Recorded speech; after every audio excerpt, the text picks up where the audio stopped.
اللہ کے محبوب علیہ الصلوۃ والسلام نے ایک بڑی خوبصورت بات ارشاد فرمائی، ذرا سنیے اور اس کا لطف لیجئے، اور حضور کے دیے گئے اس وعدے پہ دل کے قرار کا سامان کیجئے۔ اللہ کے محبوب علیہ السلام نے ارشاد فرمایا کہ من یکفل لی اللہ یسأل الناس شیئا، جو شخص مجھے اس بات کی ضمانت دے کہ وہ اللہ کے علاوہ کبھی بھی کسی سے کوئی سوال نہیں کرے گا، جب بھی کوئی مشکل ہوئی، جب بھی تکلیف ہوئی تو وہ سوال مالک کی دہلیز پہ کرے گا، وہ مصلی بچھائے گا اور رب سے کہے گا میرا مسئلہ یہ ہے۔ جو شخص مجھے یہ ضمانت دے کہ وہ اللہ کی دہلیز پہ اپنے سوال رکھے گا، اللہ کے علاوہ کسی سے نہیں کہے گا، اللہ کے محبوب فرماتے ہیں اتکفل لہ بالجنہ، میں اس کو جنت کی ضمانت دیتا ہوں۔ اور یہ روایت حضرت ثوبان رضی اللہ تعالی عنہ سے مروی ہے۔ حضرت ثوبان نے جب حضور سے یہ فرمان سنا تو انہوں نے کہا حضور میں ضمانت دیتا ہوں، میں زندگی بھر اللہ کے علاوہ کسی سے سوال نہیں کروں گا۔ اور صحابہ نے پھر اس پہ عمل کر کے دکھایا۔ صحابی کا کوڑا گرتا ہے اور وہ بھی گھوڑے سے نیچے اتر کے خود اٹھاتا ہے، کہا جاتا ہے جناب آپ نے کہہ دیا ہوتا ہم اٹھا کے دے دیتے، کہا ہاں نہیں، ہم نے حضور سے عہد کیا تھا کہ اللہ کے علاوہ کسی سے سوال نہیں کریں گے۔ تو انہوں نے اتنا لحاظ رکھا اور اپنے وعدے کی پاسداری اس انداز سے بھی کی۔ تو یہ ہے وہ دولت جو کسی بندے کو اللہ صالح اعمال کے نتیجے میں عطا کرتا ہے۔ حضرت حسن بصری رضی اللہ تعالیٰ عنہ فرماتے ہیں کہ یہ کسی شخص کا ضعیف یقین ہے کہ جو اس کے پاس موجود ہے اس پر اس کو اعتماد ہے،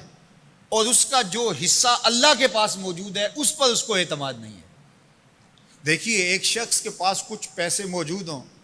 اس کی جیب میں ہے، اس کے لاکر میں ہے، گھر میں ہے، اور ایک وہ اس کا مال ہے جو بینک میں پڑا ہوا ہے،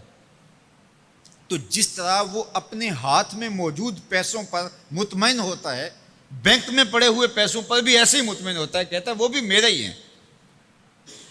تو جو شخص بینک میں پڑے ہوئے پیسوں پر تو مطمئن ہے، گھر میں موجود رقم پر تو مطمئن ہے، اس کے ہاتھ میں اس کی جیب میں جو ہے اس پر تو مطمئن ہے،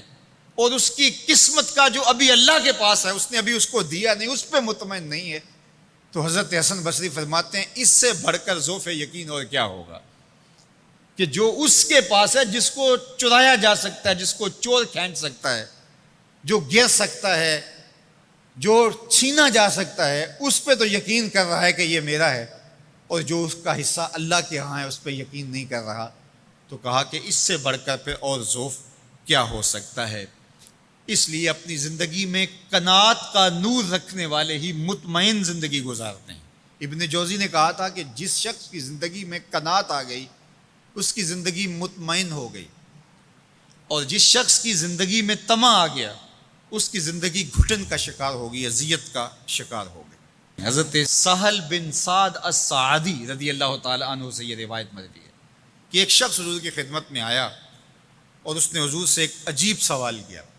اس نے کہا حضور مجھے کوئی ایسا عمل ارشاد فرما دیجئے کہ اگر میں وہ کروں تو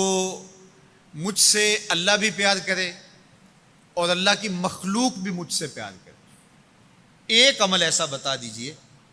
اگر میں وہ عمل بجا لاؤں تو اللہ مجھ سے پیار کرے اور اس کی مخلوق بھی مجھ سے پیار کرے۔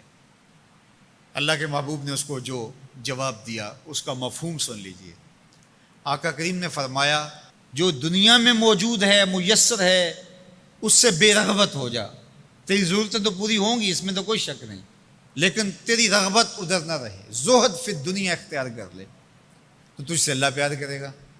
کہ یہ بندہ دنیا میں رہ کے بھی دنیا کا نہیں میرا ہے۔